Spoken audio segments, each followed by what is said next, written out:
আসসালামু আলাইকুম সম্মানিত ভিউয়ার্স, আজকে দেখাবো গ্রামীণ একটি চিত্র। গ্রামীণ আমরা যে ধান থেকে কিভাবে চাল তৈরি করি। এই হচ্ছে ধানের জমিগুলা। দেখেন, হচ্ছে ধানের জমিগুলাতে প্রচুর পরিমাণ ধান হয়েছে, কিন্তু এখন এই ধানের জমিগুলোতে ধান পেকে গেছে। ধানগুলা এখন কেটে ধান দেখেন মুঠ বেঁধে রেখে দেওয়া হয়েছে।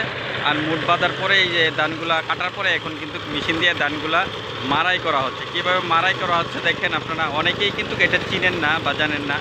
দেখেন এই যে ধানগুলা দিয়ে দিলে কিন্তু সহজেই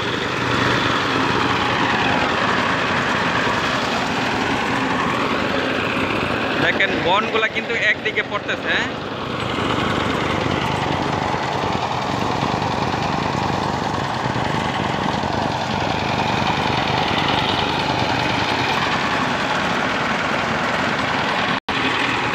ধানের মুঠগুলো নিয়ে নিয়ে কিন্তু ওইখানে দিচ্ছে, আর ওইখান থেকে কিন্তু মেশিনের ভিতরে দেওয়া হচ্ছে।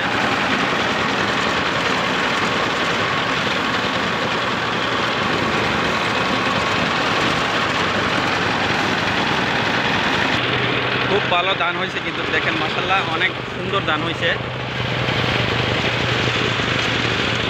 এখানে কিন্তু ধানগুলা আলাদা করা হচ্ছে, চিটাগুলা একসাথে চলে যাচ্ছে, ভালো ধানগুলা পুষ্ট ধানগুলা কিন্তু একসাথে চলে আসছে। দেখেন কত সুন্দর চিটাগুলা, আর বনগুলা কিন্তু একসাথে চলে যাচ্ছে ওইদিকে।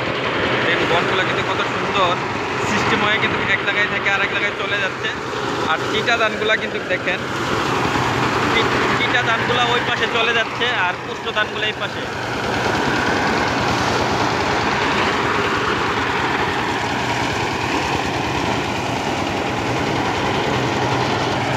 খুব সুন্দর ভালো ধান হয়েছে। হচ্ছে এই জমিগুলা থেকে ধানগুলা কিন্তু কেটে নেওয়া হয়েছে। এই জমিগুলা থেকে ধানগুলা কেটে নেওয়া হয়েছে।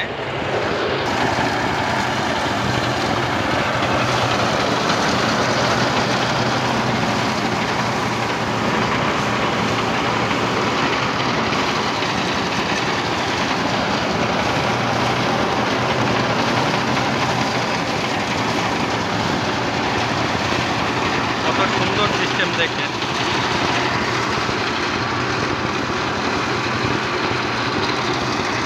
গ্রামীণ এই চিত্রটা আসলে অসাধারণ লাগে। ধানগুলা কিন্তু বস্তায় বন্দি করে বাসায় নেওয়া হচ্ছে।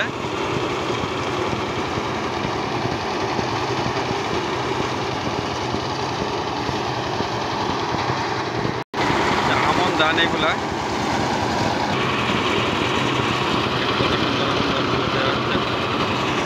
গ্রামীণ এই চিত্রটা কার না ভালো লাগে দেখেন। এই যে ধান লোয়া প্রাকৃতিক কৃষকরা যে কত পরিশ্রম করে ধান ফলায় দেখেন। এখান থেকে দেখা যায় একজনে ধান দিচ্ছে, একজনের ধান মেশিনে দিচ্ছে, আরেকজনের ধানগুলো সংগ্রহ করছে, আর 2-3 জনের ধানগুলো নিয়ে যাচ্ছে। এরকম একটা গ্রামীণ চিত্র, একটা প্রাকৃতিক দৃশ্য দেখে খুবই ভালো লাগে।